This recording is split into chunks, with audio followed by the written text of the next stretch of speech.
m'a dit, ok, il n'y a pas de souci. Le jour où les dons sont arrivés à l'aéroport de Lomé, où on devait réceptionner les dons, si je te dis ce que les dirigeants togolais m'ont dit, c'est effarant. Ils nous ont dit quoi? Qu'on doit payer de l'argent, qu'on doit payer le dédouanement. Et pourtant, il y a un accord. Et on a même impliqué l'ambassade des États-Unis là-dedans. Et je sais qu'il y a eu une correspondance entre l'ambassade et la douane. Mais ils nous ont dit qu'on doit payer. Et mon partenaire était vraiment dans l'état.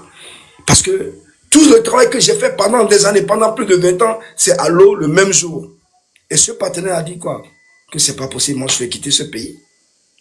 C'est pas possible. Qu'est-ce que je peux dire aux enfants américains qui ont cotisé de l'argent pour acheter ces dons aux enfants togolais? Et heureusement pour ce partenaire, nous avons un contact au Ghana qui a une relation au Togo. C'est ce contact que nous avons appelé nuitamment, qui appelle son ami au Togo, qui sont venus chercher des équipements et tout ça, on l'a ramené au Ghana. Nous, on n'a rien eu. Et depuis ce jour-là, je suis obligé de quitter le Togo. Je suis obligé de quitter le Togo. Et mais je vous dis que le Togo n'est pas ce que les gens pensent. Si tu es loin, quand tu parles du Togo, et tu dis des bonnes choses du Togo, tu mens.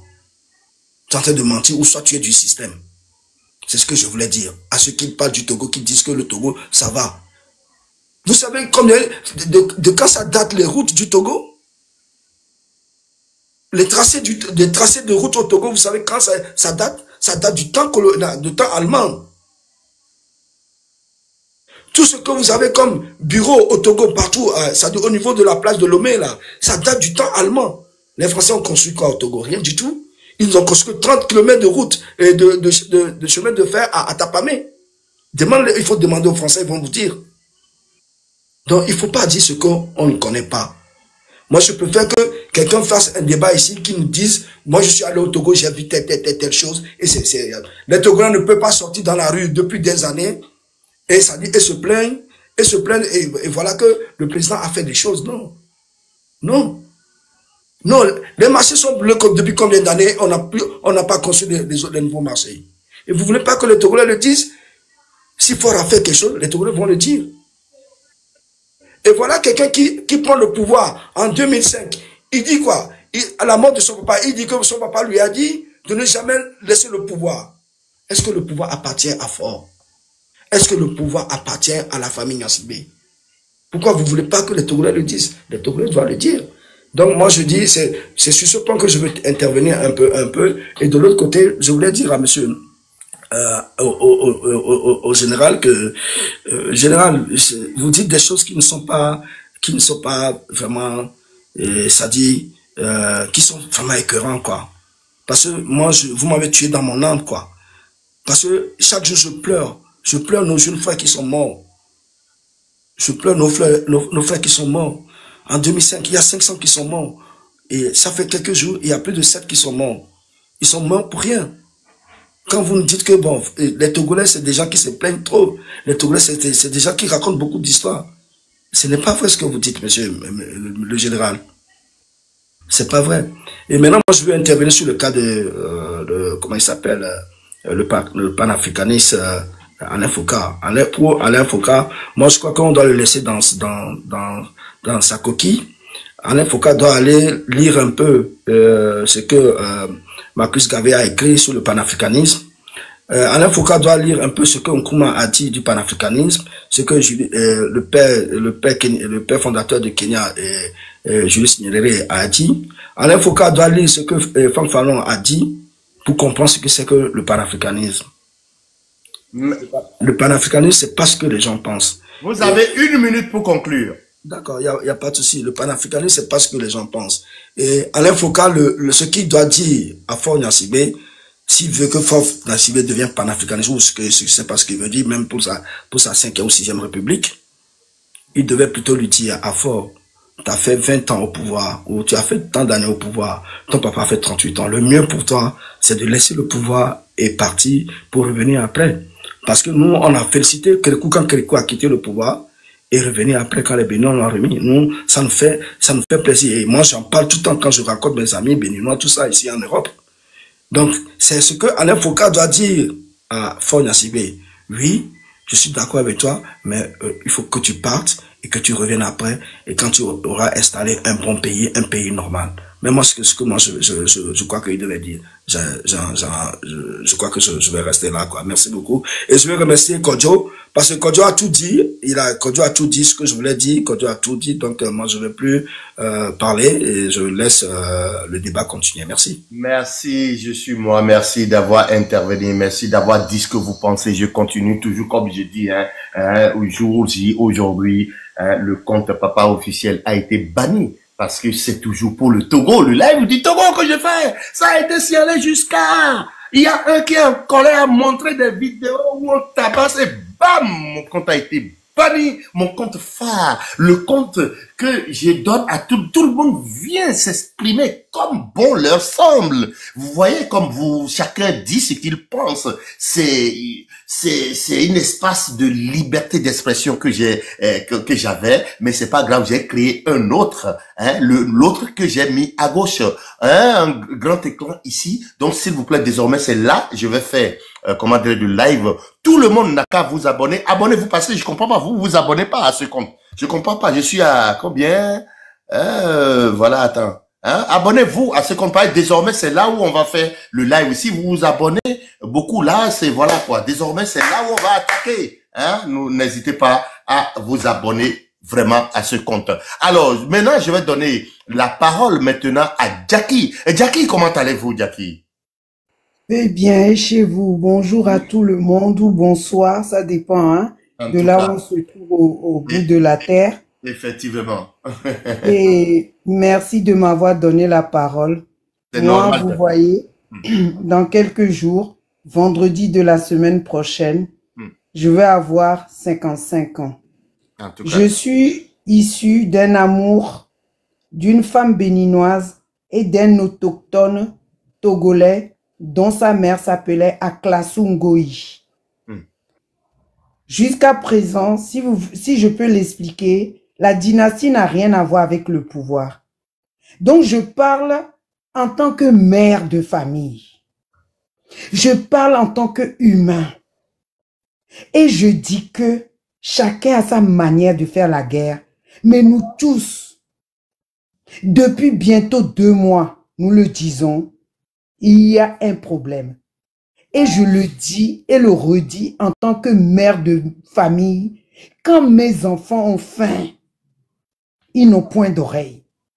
Quand mes enfants voient que la vie que nous menons ne correspond plus à la vie du 21e siècle et à la vie de 2025, avec l'inflation, avec le Covid qu'on a traversé, avec les guerres à ne pas en finir, c'est pas construire une nationale 2 qui suffit pour un peuple de 9 millions. Oui, on va parler des grands axes. Les grands axes n'ont pas été construits à pérennité, ils ont été masqués. Même le nouvel aéroport, regardez le rond-point qu'il y a dedans. Regardez, quand on vous dit bonne arrivée, il manque même des lettres. Travailler vite pour masquer les choses, pour avoir droit à un crédit, ne veut pas dire qu'un pays avance. Regardons d'abord le quotidien, le régalien du pays. Regardons l'avenir du pays. Regardons la jeunesse, comme elle vaque. C'est de ça qu'on parle. Qui ne sait pas qu'il y a eu des avancées au Togo? Mais c'est peu. C'est très peu. C'est très peu. C'est tellement très peu que ça rend les plus riches égoïstes. Et ça fait mourir les pauvres. Se soigner, c'est un droit. Se nourrir, c'est un droit. Se vêtir, c'est un droit. Vivre dans un quartier, dans une ruelle, parce que le Togo est une virgule, n'a que 56 000 km², c'est un droit. Applaudir le Bénin et d'autres pays, c'est un droit. Parce que ma mère est béninoise. Et je vois en 25 ans comment le Bénin a changé. Et encore, bravo à soi-disant l'escroc, le repris de justice, le machin, mais lui-même a avoué que c'est avec l'argent du pauvre béninois. On veut, parce que nous engageons. on engage l'avenir de nos enfants. Qu'est-ce qu'ils vont devenir? Nous-mêmes, qu'est-ce qu'on est devenus? À force de croire, à force d'attendre que les mannes tombent du ciel, ils ne tomberont pas. C'est ça une guerre. Ça doit perdurer jusqu'à, s'il le faut, la grève de la faim. Je serai la première à le faire parce que ma jeunesse me dit que ce que toi tu reflètes, Jacqueline Avoulété, ça ne nous parle pas.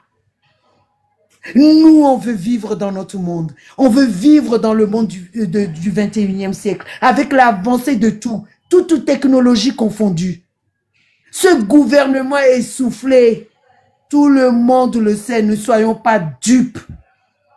Ce gouvernement est essoufflé jusqu'à ils ne savent pas que nous autres, nous avons nos sangs dans vos familles et que ça va atteindre des familles.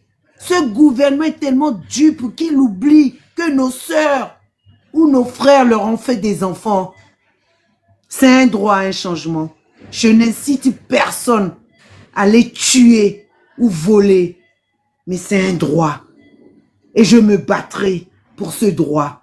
Qu'on construise des routes de Lomé à Kpalimé, le peuple a faim. Répondons au peuple. Faisons asseoir le peuple. Monsieur Foka, vous n'êtes rien. Vous n'êtes rien, monsieur Foka. Soi-disant, il ne faut pas qu'on se focalise sur vous, mais vous n'êtes rien. Vous n'êtes même pas fort, monsieur Foka. Votre intelligence, elle n'a même pas le niveau d'une cervelle, d'un moineau. Vous avez compris, monsieur Foka? Parce que si vous avez la magie ou la clé pour duper le gouvernement togolais, vos routes là chez vous au Cameroun ne fût-ce que dans le quartier d'Eido, là où je réside, qui ressemble à une poubelle. Arrangez d'abord chez vous. Bien vrai. Chez vous est immense. Bien vrai, vous avez des richesses. Mais vous êtes des malades. Parce que si vous acceptez qu'un pépé, hein, j'ai pas dit papi. Papi, c'est 75, 90. Mais au-delà, c'est pépé. Pépé, avec annonce de décès précoce vous gouverne, c'est votre problème. Vous n'avez pas la nationalité togolaise, quel qu'en soit Alpha. Vous savez quoi? La technologie a tellement avancé que moi, Jacqueline Avoulété, je n'ai pas peur. Parce que tout le monde aura des comptes à rendre.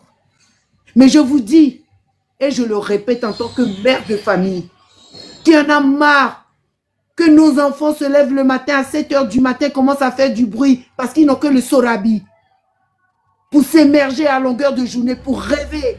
Mais quand le sorabi a fait son effet, quand ils ne sont plus connectés au sorabi, la réalité tombe. Vous allez les voir, ils sont joufflus. Ils ont le ventre comme les cochocos. Foutez-nous la paix, monsieur.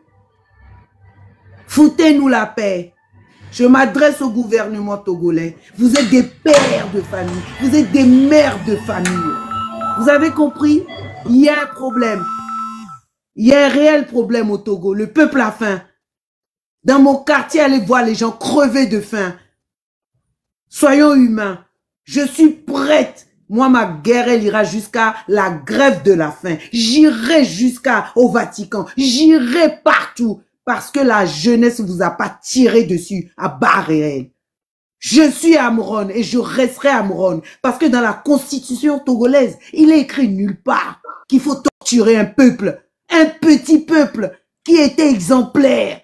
Un petit peuple qui était tant convoité. Un petit peuple qui gagnait à l'international. Je suis en France depuis 1977. Je suis arrivé à Dijon. À l'époque, le Togo représentait la foi internationale de France. Non, mais ça va pas, non? Même dans le domaine sportif, où on dit que le sport est essentiel dans la vie d'un être humain. Zéro!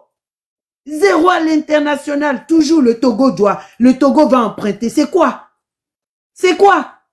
C'est quoi? Oh! J'emmène un étranger au Togo, qu'est-ce qu'on a eu? On a été tabassé sur la route de l'aéroport jusqu'à vers Edranawe. Pourquoi? Soit disant que le président va passer. On nous tabasse dans des maisons parce qu'on n'a pas le droit d'être devant vendeur de brochettes parce que le président va passer. Mais le jour-là, j'ai encaissé les coups. Mais le président, s'il savait que j'étais la tante d'un de ses enfants, celui qui m'a tapé, il aurait été dégradé. À bas vos absurdités. À bas la corruption. Vive la liberté. On est tous égaux. Chacun voit midi à sa porte dans sa richesse. Moi, je suis pupille de baie. Moi, je suis pupille de l'État. Moi, je suis ambassadrice des sans-voix. La guerre, là, elle ira jusqu'à la grève de la faim. Quant à vous, monsieur Zozo, nous tous, on a vu les avancées. C'est une avancée que les femmes, les pauvres femmes d'Anasep qui balaient vos rues, là, ne fût-ce que des chaussures de sécurité. On est incapable de leur donner. C'est ça une avancée. C'est normal que ces femmes-là respirent la poussière, hein, de 4 heures du matin ou 3 heures du matin avec des balais inutilisables. C'est la maltraitance. Le Togo vit dans un monde archaïque. Vous avez compris, monsieur Zozo? Et il a fallu 20 ans pour qu'on nous construise des routes avec quoi? La Chine. Vous avez vu déjà quelque chose de la Chine qui a été bon? Vous avez vu? Nous, on veut la pérennité parce qu'on souffre au Togo. Et c'est les impôts qui doivent servir à tout ça. Ce gouvernement, il répondra. Il répondra, je vous insulte pas. Vous allez répondre. Hein? On en a marre de souffrir. On veut voir nos enfants sur les estrades. On veut que le Togo soit à l'international applaudi. On veut pas d'un Togo oublié. Notre drapeau, il a saigné. Notre drapeau, il a saigné. Vous avez compris? Respectez ne fût-ce que le peuple togolais. Vivez dans votre égocentrisme. C'est votre problème. Vivez dans votre égocentrisme. Mais le peuple a faim. Et vous rendrez des comptes. Vous allez rendre des comptes. J'en ai fini. Merci beaucoup. Merci beaucoup, Jackie. Un cri de cœur, comme on dit. Alors, bienvenue à tous celles et ceux qui sont là. Merci de votre présence et surtout tapoter l'écran et aussi n'oublie pas de partager. Alors aujourd'hui le sujet du jour, comme j'ai dit, hein, vous voyez Alain Foka, il a dit j'assume ma proximité avec le président Faure et la famille Yassimé. Mais quand même, nous connaissons tous en Afrique ce monsieur comme un panafricain, un amoureux de l'Afrique, qui fait partie peut-être que on considère c'est quelqu'un qui peut réunir les Africains, mais quand il voit, quand il est sa proximité, déjà on commence par son propre pays, le Cameroun, il n'a jamais rien dit. Mais quand il s'agit des autres pays, et puis voilà, et même le Togo, supporter quand même un Faure qui a fait 20 ans. 20 ans pour moi c'est quand même beaucoup. Hein? Son papa a fait 38 ans. Ça fait quand même 58 ans. Et que il est proche. Est-ce que c'est pas parce que Faure lui donne l'argent? Est-ce que le panafricaniste aujourd'hui en réalité ce n'est pas une stratégie pour s'enrichir en solo? On s'en fout de panafricain, être panafrique, tout ça, on s'en fout. Tant qu'on a notre poche remplie, tout va bien. Est-ce que c'est ça ou bien papa est dans la propagande? Alors je laisse la parole maintenant à monsieur, comment il s'appelle là? Monsieur Bravé ou bien quoi? Monsieur Bravé ou bien Bravé Strong? Oui, Brave Strong. Brave Strong, voilà. Oui, bonjour monsieur le père. Je vous blesse avec le nom compliqué. Il était dit. Ouais. Brave Strong, c'est simple. Ouais, Brave Strong, allez, vous avez la parole. Ouais, bonsoir monsieur le père, bonsoir tout le monde. Je suis dans le live et moi aussi je suis en train d'écouter tout ce qui se passe ici. Moi je suis monté juste pour dire deux choses. Vous voyez, la politique c'est un jeu vraiment profond. La politique un peu profonde. Et je vais m'adresser au monsieur général qui était en train de défendre le régime du Togo. Vous voyez, tous ces gens qu'on envoie sur des panels pour venir défendre ce régime, ce sont des gens à qui on a mis un peu de sous dans la poche et on leur a confié cette mission de se promener sur des panels pour dire de n'importe quoi. Mais monsieur, un instant, est-ce que vous avez de preuves? Ce n'est pas parce que... monsieur, écoutez-moi, monsieur le père. Écoute-moi. Ça, par exemple, c'est votre parole, mais vous n'avez pas de preuve pour ça, qu'il est payé ou pas. Si ce n'est même pas le cas, monsieur le père, tu vois ces gens-là, ils sont très, très, très, très loin de la réalité de ce que c'est ce gouvernement. Ce sont des gens qui sont très, très, très loin de ce régime du Togo. Ce qui se passe, ou bien ce que ce gouvernement a mis en place au Togo, ces gens qui viennent sur des panels pour les défendre, ils sont très, très, très loin de ça, en fait. Ce sont des gens qui sont très loin de ça. Tout à l'heure, monsieur le père, le monsieur a parlé de Dr Alafia, un hôpital qu'ils ont conçu à Lomé. Est-ce qu'il vous a dit que dans cet hôpital, des gens du régime qui ont de l'argent se sont joints et ils ont créé une morgue là-bas à l'hôpital pour faire du commerce, en fait, une morgue.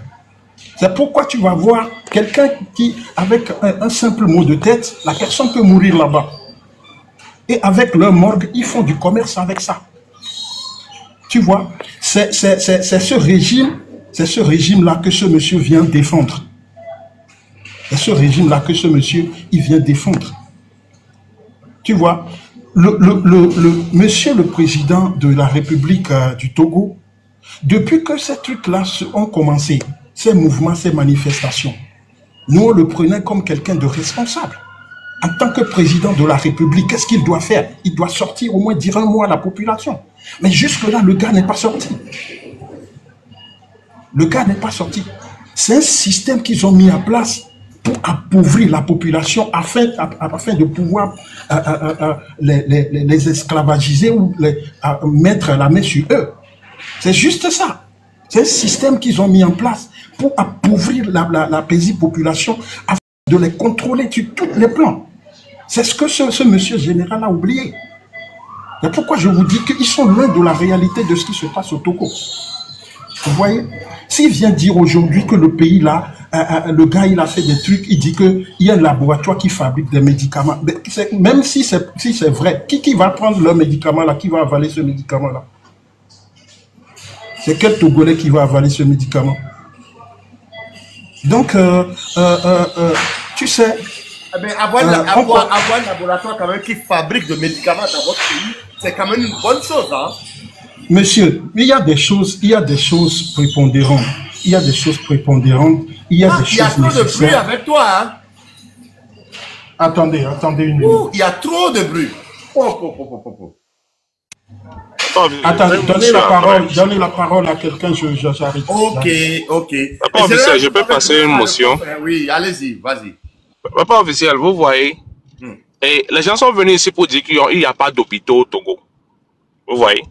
Quand maintenant je viens vous prouver qu'il y a 3 hôpitaux de Dr Alafia financés par l'État congolais qui ont été construits, bien staffés, par bien sûr en partie par nos militaires, nos médecins militaires qui travaillent là-bas.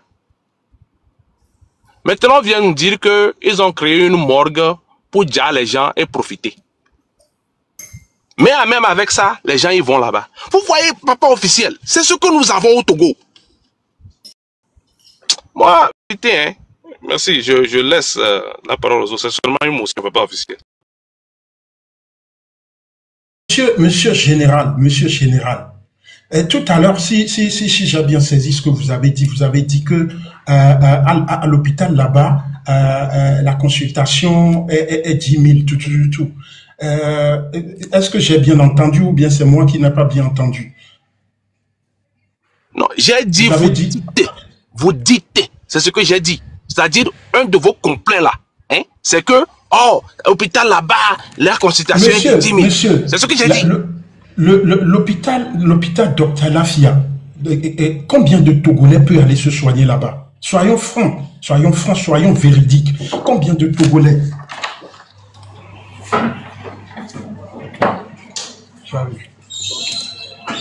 Combien de Togolais peut aller se soigner là-bas? Dr Alafia. Combien de Togolais? Soyons francs. Avec toutes les ressources du Togo, déjà, les routes dont vous parlez, les hôpitaux dont vous parlez. On nous a montré l'hôpital de CHU Tocoin la dernière fois. Tu vois comment la pluie, il pleuvait, tu vois comment la pluie rentre dans l'hôpital par des toits qui ne sont pas bien, les femmes qui sont par terre partout. Monsieur, vous avez vu ça? J'espère que vous avez vu ça quand même. Nous, on ne demande pas grand-chose. On ne demande pas grand-chose. Toute la population aujourd'hui, toute la population d'aujourd'hui, qu'ils ont faim. Il n'y a pas de boulot. Et monsieur, je vais vous dire quelque chose de mon propre expérience. Moi, ma mère est décédée à l'hôpital au Togo. Ma mère a eu un petit bobo. Je l'ai déjà dit sur plusieurs panels. Ma mère a eu un petit bobo et on l'a envoyé à l'hôpital. Ma mère était diabétique. Arrivé là-bas, personne ne lui a fait un diagnostic. Ils l'ont placé un sérum glucosé. C'est comme ça, ma mère est tombée en coma. Il n'est plus revenu. Et vous appelez ça hôpital. Des gens qui vont pour accoucher au 21e siècle, au jour d'aujourd'hui. Des gens, ces femmes-là meurent parce qu'il n'y a pas les moyens, il n'y a pas les matériels pour prendre soin de tous ces gens.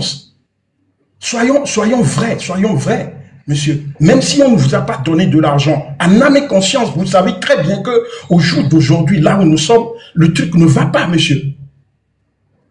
Le truc ne va pas, il faut le dire. Il faut avoir le courage de le dire. Moi, j'ai travaillé avec la sœur de Fort Nyansingbe avant de partir. J'ai vu beaucoup de choses. C'est pourquoi je dis que vous êtes très loin de la réalité de ce qui se passe avec ce gouvernement. Je suis désolé. Je reviens un peu sur M. Alain Foucault. M. Alain Foucault, on sait dans quel jeu il est, avec son système de Mansa. Ce sont des gens qui se sont regroupés, ils ont mis des idées en place afin de se promener dans toute l'Afrique pour avoir de l'argent, c'est tout.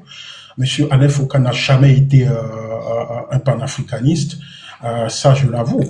Donc on connaît tous ces systèmes-là, tout. Ce sont des loups ravisseurs, si je peux le dire ainsi. Ce sont des gens qui ont le verbe. Qui ont le verbe sur la langue, ils savent parler, ils savent convaincre, ils savent mentir, ils savent séduire. Alors, ils se promènent de partout en Afrique pour pouvoir avoir de l'argent, c'est tout. Le gars là n'a jamais été un panafricaniste. Merci, monsieur le père, je m'arrête là. Merci beaucoup, monsieur Bradson. Papa, je peux seulement prêter une minute, si vous le permettez, bien sûr. Oui, là, vas-y, je te donne. Oh, papa officiel, encore. Nous n'avons pas d'hôpital au Togo. OK. Si nous allons dans cet hôpital que nous n'avons pas, qu'on appelle le CHU Togoin, si tu vas là-bas, il faut savoir que tu vas déjà. Mais pourtant, quand tu tombes malade là, c'est exactement là-bas où tu vas. Et tu reviens encore à la maison et tu n'es pas déjà. Il faut qu'on soit sérieux, papa officiel. Nous avons des problèmes, mais il ne faut pas exagérer le problème. Merci beaucoup. Ok, merci beaucoup à toi. Alors, je rappelle à tous ceux qui sont là, merci de votre présence ici. Aujourd'hui, nous parlons quand même d'Alain Foucault, le panafricain connu de tous les Africains. Mais là, c'est quand même ambigu, hein. C'est pas clair son histoire. C'est pas vraiment clair. Donc, je rappelle à tous ceux qui sont là, vous voyez mon compte que j'ai mis en grand, Papa officiel, c'est à partir de là que je vais commencer les lives du Togo désormais. Abonnez-vous à ce compte rapidement. Il faut que j'ai les 1000 abonnés pour pouvoir commencer à faire le live. Hein? Donc, s'il vous plaît, tout le monde, abonnez-vous à ce compte désormais. C'est là que je vais commencer à faire le live du Togo. Alors, je donne la parole maintenant à Monsieur Gattuso. Comment allez-vous, mon cher Monsieur Gattuso? Ouais, papa officiel, je vais bien. Entre-temps, je suis reparti, mais je suis revenu. Plus on a beaucoup à dire quand on écoute les autres.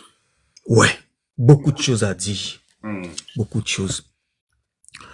Ouais, c'est triste pour les Togolais parce que peut-être on ne vit pas les mêmes réalités. Et je suis d'accord. Quand on ne vit pas les mêmes réalités, on ne peut pas partager les mêmes constats. Quelqu'un qui a fait 20 ans au pouvoir, 20 ans. La plupart du temps, qu'est-ce qui se passe? À un moment donné, il n'y a plus de renouvellement d'idées. Et on ne peut plus innover. C'est comme ça. C'est comme ça la vie. Quand on dure un poste, c'est ce que ça fait. Et cela doit comprendre aujourd'hui que s'ils gouvernent vraiment dans l'intérêt du peuple togolais, est-ce qu'ils sont fiers de ce qu'ils ont pondu en 20 ans? Le bilan. C'est de ça moi je parle. Je ne suis pas contre M. Faure Gnassingbé ni qui que ce soit. Parce que je suis togolais et j'adore ce pays. Je l'aime. Mais je suis désolé de voir que notre pays est dans cet état-là. Je suis désolé.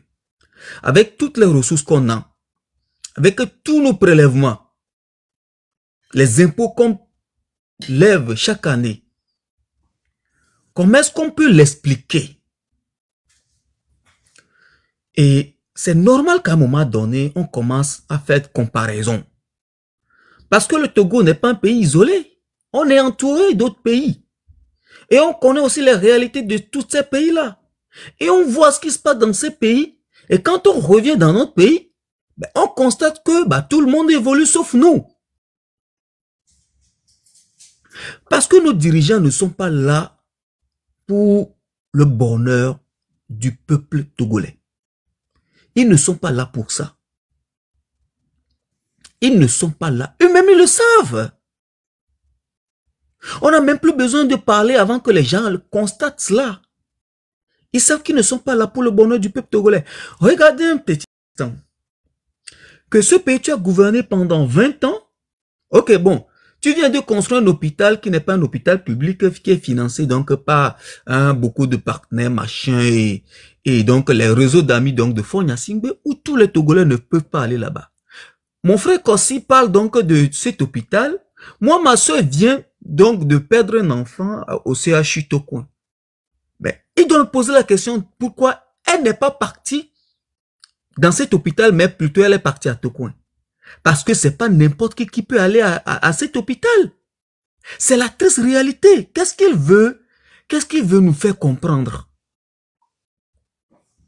Il y a cet hôpital, mais des gens sont quand même contraints à aller soit au CHU Tokoin ou bien au CHU Campus. Parce que les gens n'ont pas les moyens pour partir dans cet hôpital et puis les gens perdent leur vie. Mais et nous demandent pourquoi quand les gens sont malades, ils s'en vont toujours là-bas. Mais c'est les moyens qu'ils ont qui les conduisent au CHU Tokoin ou bien au CHU Campus, mon frère. Monsieur Gattuso, si je comprends bien, ça veut dire quand même que c'est un hôpital de référence. C'est un hôpital de référence, très bien équipé.